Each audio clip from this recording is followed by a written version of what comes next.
Imagine swimming in the ocean. Not today's ocean, but one from 400 million years ago. No whales, no dolphins, no familiar fish, just darkness, silence, and something massive moving beneath you. A creature with claws big enough to grab, crush, and tear apart anything it touched. This was the sea scorpion. And at its peak, it was the apex nightmare of the ancient seas. Today, we're diving into one of the most terrifying creatures to ever exist, and also one that is really hard to pronounce. And that is the Jaekelopterus. But trust me, there's nothing yay about this creature. It was the largest sea scorpion ever discovered.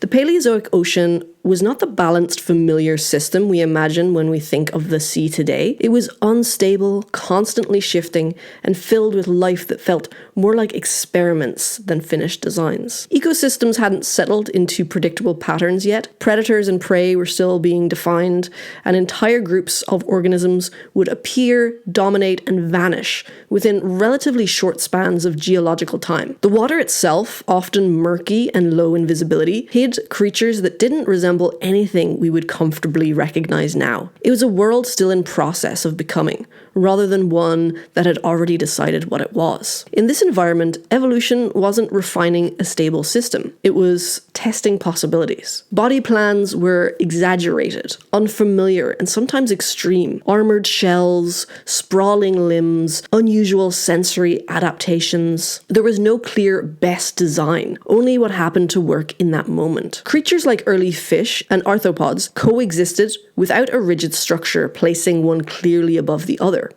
The idea of an apex predator, as we understand it today, hadn't fully solidified, which we now see as symbols of dominance and evolutionary success, were not yet the rulers of the ocean. Eurypterids sit in a strange space between recognition and unease.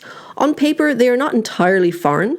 They belong to the broader family of arthropods, making them distant relatives of creatures we still live alongside today, like spiders, scorpions, and crabs. There is something almost reassuring about that connection, a sense that they fit somewhere within the boundaries of life as we understand it. But that familiarity breaks down the moment you try to picture them moving, living, existing in their own environment. They're not quite like anything that survived in the modern world. Their bodies were built in ways that feel very unsettling. And at the far end of this already unfamiliar lineage was the Jaekelopterus. It is often described in terms of size, stretching up to around 2.5 meters in length, but that measurement doesn't quite capture its presence. What matters most is how it would have existed in its environment. Heavy, armored, deliberate. This wasn't a fast-moving, darting predator. It was something that occupied space with certainty, a body designed less for elegance and more for control. Its most defining features were its forward appendages, large claw-like structures built for gripping and crushing. They weren't delicate tools. They were blunt instruments of force. What makes Jaekelopterus particularly compelling is not just that it was powerful, but that it represents a kind of power